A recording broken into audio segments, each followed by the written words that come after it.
Yeah, what are you doing?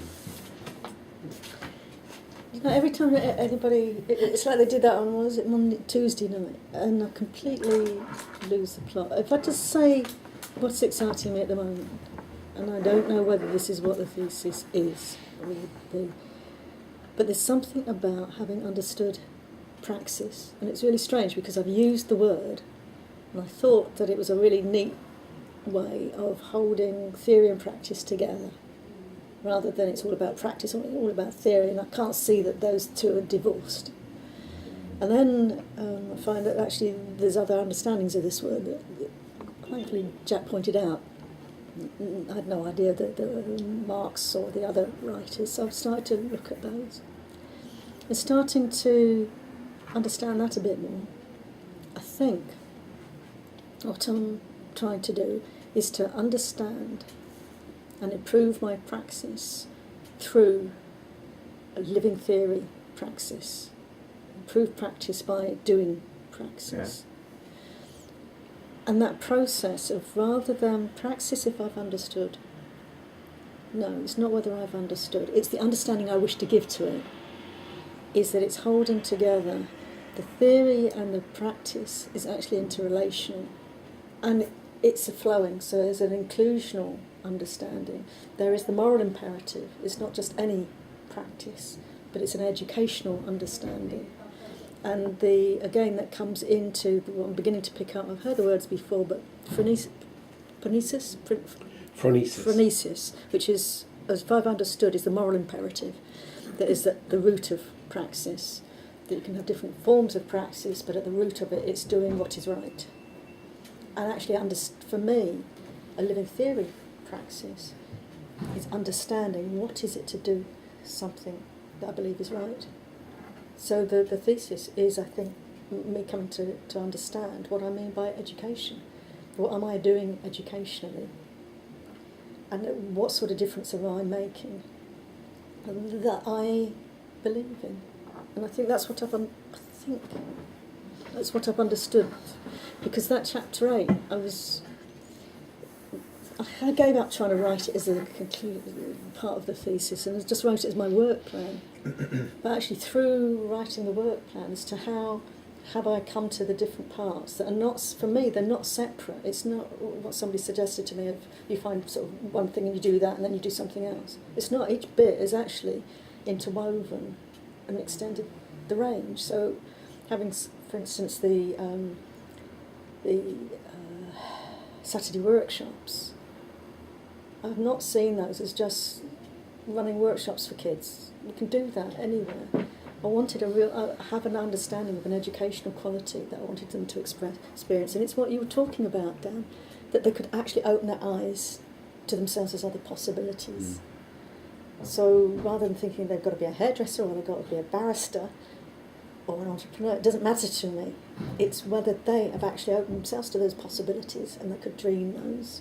Because if you can't dream them, you can't, in any sense, decide and articulate.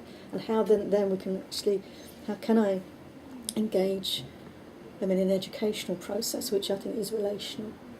So the intellectual is very important to me, because without those tools and that confidence in that, then I can't see how youngsters can ever make an informed decision as to what it is that they want to do in their lives. They're always at the whims of what it is, that this looks fun, that looks fun. Yeah. How does that connect with what's important to them? And that's trying to unpick the, if you like, in trying to describe my work plan, which started with those bullet points for you. As I started to unpick that, it felt as though I was actually starting to explain what it was that I'm about. And it's a very different way of planning and a very different way of organising my work and understanding my work than the traditional forms, which is give me the bullet points, this is the outcomes. How do I know what the outcomes are until we've got there? There is no openness, there's no flow within that. And then we get hoisted by yesterday's petard, not even today's petard, because we haven't met the target, which is no longer appropriate. So it's how can I actually communicate a work plan which holds it clearly enough for us to be able to work towards, which I know will change. because if it doesn't, then it isn't living. What's the point of doing something that fitted yesterday's agenda rather than what is actually living a possibility that's informed by today? So I don't know whether that makes any sense, but I think that's what I'm starting to understand.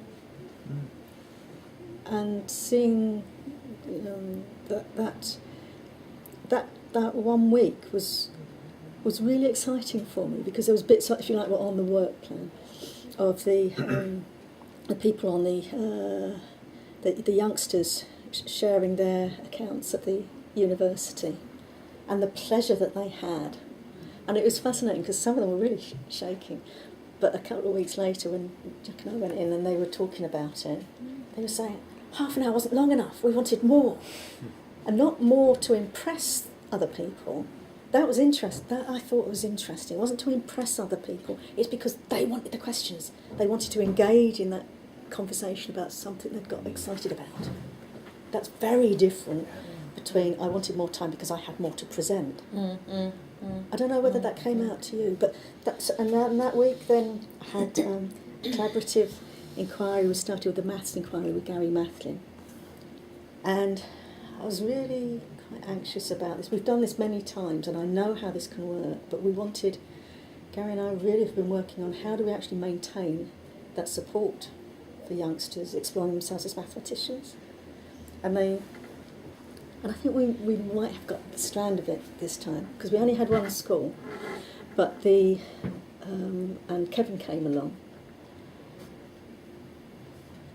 and we knew what we were doing, but we didn't have a script.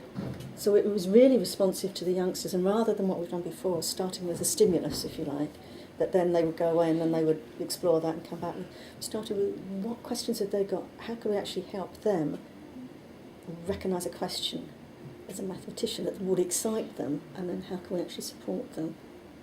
And then moving on in that week, there was the masters group meeting where we had further conversations, and then on the so actually hearing the teachers starting to find themselves and some of that what they're coming through with. They're starting, I say for instance, recognising the journey that she's been going on by actually reading that through.